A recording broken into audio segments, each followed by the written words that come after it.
हरे कृष्णा। आप सभी कामदा एकादशी जो कि चैत्र माह के शुक्ल पक्ष में पड़ती है, उस एकादशी की व्रत कथा सुन रहे हैं। सब बोलिए विष्णु भगवान की जय। ओम नमो नारायण, ओम नमो नारायण। कुंती पुत्र ने कहा कि हे यदुनाथ, आपको अनेकों बार नमन है। अब मैं आपसे चैत्र माह के शुक्ल पक्ष की एकादशी के वर्णन के लिए विनती करता हूँ। यह सुनकर कृष्ण भगवान ने युधिष्ठिर से कहा कि हे नरेश, मैं तुम्हें वह प्राचीन कथा कहता हूँ जो कि राजा दिलीप ने महर्षि वशिष्ठ जी से सुनी थी। राजा दिलीप ने पूछा, हे ऋषिराज वशिष्ठ जी, इस चैत्र माह के शुक्ल पक्ष की एकादशी का क्या नाम है? कौन इसका देव है और क्या इसकी विधि है? वह सब आप मुझे विस्तार पूर्वक बतलाएं। इस पर वशिष्ठ जी ने राजा से कहा कि हे राजन, इस एकादशी को कामदा एकादशी कहते हैं। यह एकादशी सब पापों का इस प्रकार विनाश कर देती है जैसे कि अग्नि सूखी लकड़ी को जलाकर राख बना देती है। वैसे ही कामदा एकादशी उपवास के पुण्य प्रभाव से सारे पाप भी जलकर राख हो जाते हैं और यह पुत्र प्राप्ति में भी सहायक होती है। प्राणी निम्न योनि से छुटकारा पाकर अंत में परम धाम अर्थात मोक्ष को पाता है। अब मैं तुम्हें इसका महात्म्य बतलाता हूँ। मन को वश में करके यह कथा सुनो। पुरातन काल में एक नगर जिसका नाम भोगीपुर था, वहां पर अनेक ऐश्वर्यों से युक्त महाराजा पुंडरीक का शासन था। उस नगर में अनेकों अप्सराएं, गंधर्व और किन्नर भी रहते थे। वह नगर संपूर्ण ऐश्वर्यों से युक्त तथा धन धान्य से परिपूर्ण था। उसी नगरी में ललिता तथा ललित नाम के दो गंधर्व पति पत्नी भी रहते थे, जो कि एक दूसरे को बहुत प्यार करते थे। उन्हें वियोग बिल्कुल भी पसंद नहीं था। वियोग होने पर वे बहुत व्याकुल हो जाते थे। वे दोनों बहुत ही आलीशान और संपूर्ण वैभवों से युक्त भवन में रहा करते थे। एक दिन राजा पुंडरीक की राजसभा में गंधर्वों के द्वारा गायन और वादन हो रहा था।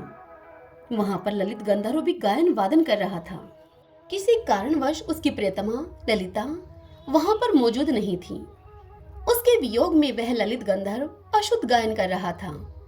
तो अन्य गंधर्वों ने नरेश पुंडरीक से ललित की यह शिकायत कर दी। इस पर पुंडरीक नरेश अति ही क्रोधित हुआ। उसने भी ललित की त्रुटि को देखा तो उसने अत्यंत ही कोपित होकर उसे श्राप दे दिया और कहा कि तू अपनी पत्नी के वियोग में मेरी सभा में अशुद्ध गायन कर रहा है, अतः तू मानव भक्षी और कच्चा मांस खाने वाला राक्षस बन जा। तू महानीच है। अब तू अपने दुष्कर्मों का फल भोग। राजा के श्राप से ललित गंधर्व उसी समय अति भयंकर व भयानक मुख वाला राक्षस बन गया। उसके नेत्र सूर्य चंद्रमा की भांति विशाल हो गए। मुख से आग बरसने लगी। नाक उसकी पर्वत की कंदरा के समान विकृत और लंबी हो गई। उसकी गर्दन पहाड़ जैसी हो गई।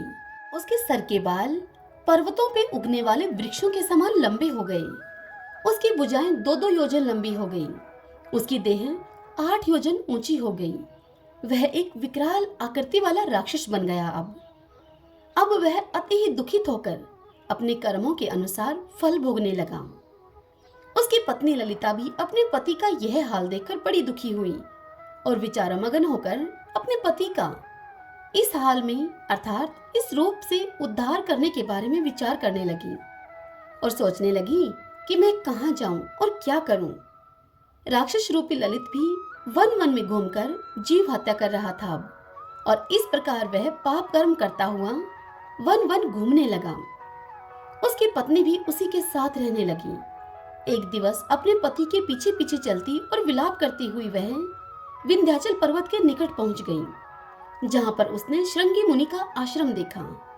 वह आश्रम में श्रृंगी मुनि के पास जाकर उन्हें प्रणाम करके उनसे अपने पति का सारा हाल बताकर पति के उद्धार के लिए उनसे अनुनय विनय करने लगी। उसे अनुनय विनय करते हुए देखकर श्रृंगी मुनि बड़े ही दयामयी थे। वे उससे बोले कि हे सुभगे, तुम कौन हो और यहाँ किस लिए आई हो? ललिता ने श्रृंगी मुनि को सारी बात बतला दी और उनसे कहा कि वह वीरधनवा नामक गंधर्व की पुत्री ललिता है। उसका पति महाराज पुंडरीक के श्रापवश एक भयानक राक्षस बन गया है। यही मेरे दुख का कारण है। अतः अब आप मुझे मेरे पति की राक्षस योनि से मुक्ति का श्रेष्ठ कोई उपाय बतलाइए। तब ऋषिराज श्रृंगी बोले कि हे गंधर्व पुत्री ललिता, अब चैत्र मास की शुक्ल पक्ष की कामदा एकादशी अति ही शीघ्र आने वाली है। उसका उपवास करने से मनुष्य के समस्त कार्य शीघ्र ही सिद्ध हो जाते हैं।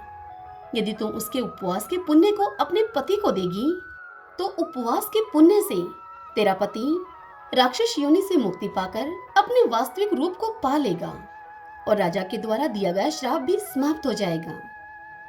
मुनि के आदेश के अनुसार ललिता ने प्रसन्नता पूर्वक कामदा एकादशी के आने पर उस एकादशी का उपवास नियम और विधि पूर्वक पूरा किया। द्वादशी को विद्वान ब्राह्मणों की उपस्थिति में उसने एकादशी के उपवास का पुण्य अपने पति को दे दिया और भगवान से प्रार्थना करने लगी और बोली कि हे प्रभु, मैंने जो यह उपवास किया है उसका फल मेरे पतिदेव को मिले, जिससे कि उनकी राक्षस योनि शीघ्र ही छूट जाए। ललिता के द्वारा एकादशी का फल देते ही उसका पति राक्षस योनि से मुक्त होकर अपने वास्तविक रूप में लौट आया तथा पहले की तरह ही वह रूपवान हो गया। अब फिर दोनों स्वर्ग से आए हुए विमान में आरूढ़ होकर देवलोक को चले गए। कृष्ण भगवान युधिष्ठिर से कहते हैं कि हे धर्मराज युधिष्ठिर, जो भी प्राणी कामदा एकादशी उपवास को विधि और नियम से पूरा करते हैं वे कुयोनि से छुटकारा पाकर महान गति पाते हैं। यह एक उच्च कोटि का उपवास है, अतः इसकी कथा या उपवास को करने वाले को वाजपेयी यज्ञ का फल मिलता है। ओम श्री कृष्णाय नमो नमः। ओम नमो भगवते वासुदेवाय। कथा अच्छी लगी तो वीडियो को लाइक करें और कमेंट बॉक्स में जय श्री कृष्णा लिखिए। हरे कृष्णा।